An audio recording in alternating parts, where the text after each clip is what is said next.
শুভ উল্টো রথযাত্রার সবাইকে জানাই অনেক অনেক প্রীতি ও শুভেচ্ছা।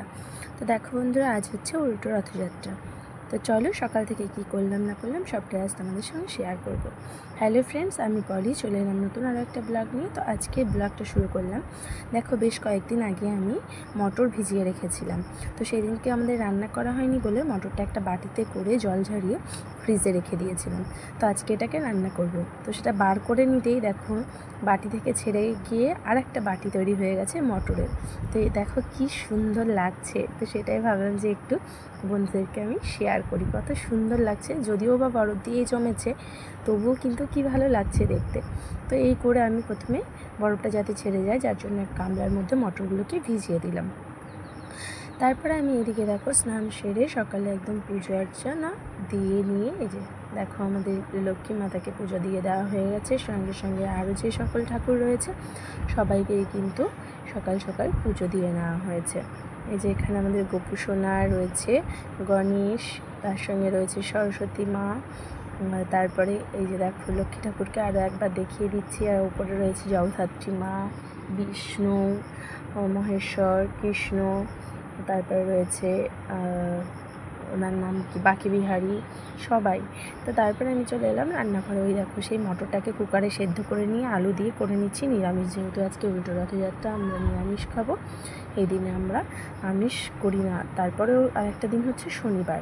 তো তারপরে দেখো গরম গরম লুচির সঙ্গে এবার এই মটরটা খেয়ে নেব। আর এখানে মেয়ে আর আমি খাবো বলেই খাবারটা নিয়ে বসে পড়েছি। আর এই দিকে দেখো চলে এসছে, মানে এদের হচ্ছে রোজকার ডিউটি, যেটা হচ্ছে প্রতিদিনই এরা আসে।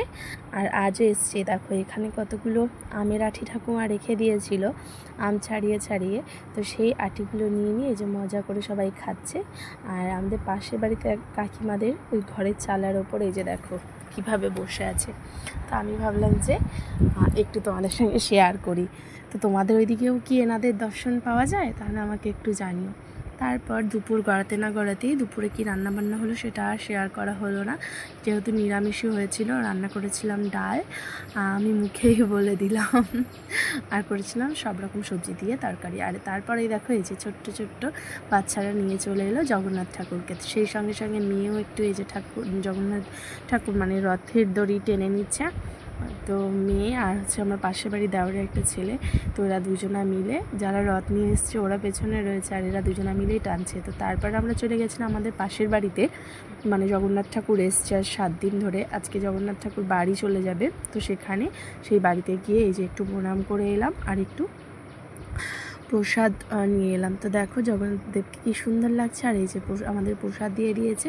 তো তারপরে বাড়ির সঙ্গে যে মন্দিরটা আছে রাধা মাধবের, তো সেই মন্দির থেকে রথ আজকে মানে জগন্নাথ ঠাকুর আজ বাড়ি চলে যাবে। তো ওখানকার জগন্নাথ ঠাকুরকেও আর একবার দর্শন করিয়ে দিলাম। এটা আমাদের রাধা মাধবের মন্দির। তো এবার হচ্ছে জগন্নাথ ঠাকুর নিজের বাড়িতে চলে যাবে। তো এই যে দেখো সব লোকজন নিতে চলে এসছে। তো আমিও একটু দর্শন করে নিলাম, যেহেতু মেলায় আমার ভালো লাগে না যেতে, তো বাড়ির পাশেই। আর এবছর তোমরা তো অনেকেই জানো আমার বাবার বাড়িতেও রথ হয়, কিন্তু আমার যাওয়া হলো না সামনে মেয়ের পরীক্ষা বলে। তো আমার ভিডিওটা তোমাদের কেমন লাগলো অবশ্যই কমেন্ট করে জানিও। আর এভাবে একটু পাশে থেকো আর আমার ভিডিও দেখতে থেকো। অনেক অনেক ধন্যবাদ বন্ধুরা। আর লাস্টে আমিও একটু রথের দড়ি ধরে রথ টেনে নিয়েছিলাম। তো এই যে চলে যাচ্ছে জগন্নাথ ঠাকুর নিজের বাড়িতে। টাটা বন্ধুরা।